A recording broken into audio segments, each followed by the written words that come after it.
Let's go live to Peter Switzer now. He is the founder of the Switzer Report. You've been keeping a close eye on the markets, the government's response to this, Peter. We're going to see a stimulus package by the end of the week. Today we have a $2.4 billion spend just on health. How big and how effective does it need to be?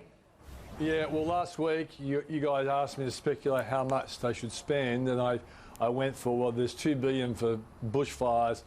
Let's hope it climbs up to at least 4 or 6. But then I saw the $10 billion number being offered around. Gee, I hope it's the $10 billion number. I think the greatest danger the government could do is go sheepishly on this and go too targeted, even though it just makes perfect political sense, you know, before the event, that you're not just giving money that people will rush off to Penrith Panthers and put it through the poke machines.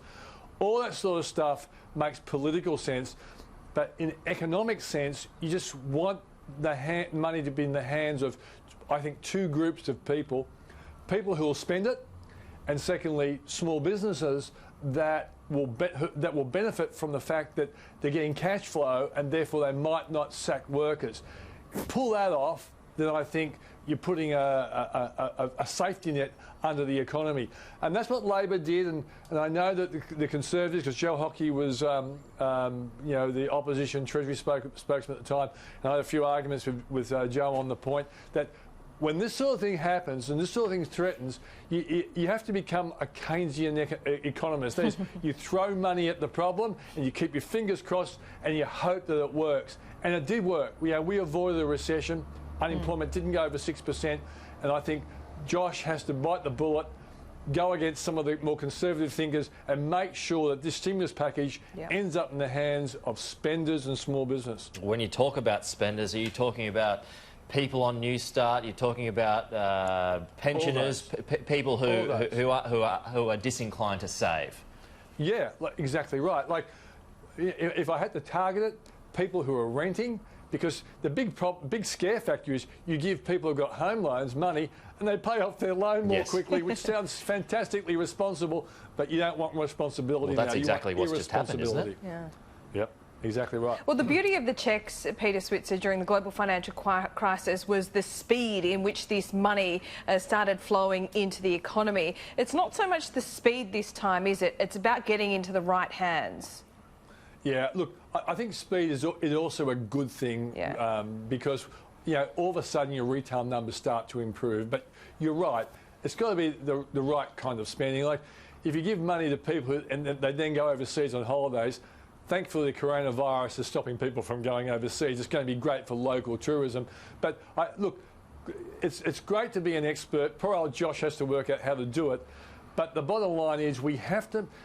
The market has gone down, the stock market has gone down because people have done calculations on the profits of companies based on the idea there wasn't going to be a thing called coronavirus. Now this thing comes along and you start working out the economic implications of, for example, 1.4 million Chinese tourists aren't coming to Australia at the moment.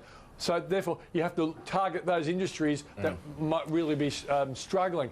Very difficult to do, but it's certainly... The fact that the task is difficult shouldn't mean that you run away from it. And the big danger, like, I love the idea of an investment allowance. A mate of mine, as soon as he heard it, said, great, I'll go and buy a new car, because people were talking about 100% allowance in 1 year. And that'd be great for that person to do it.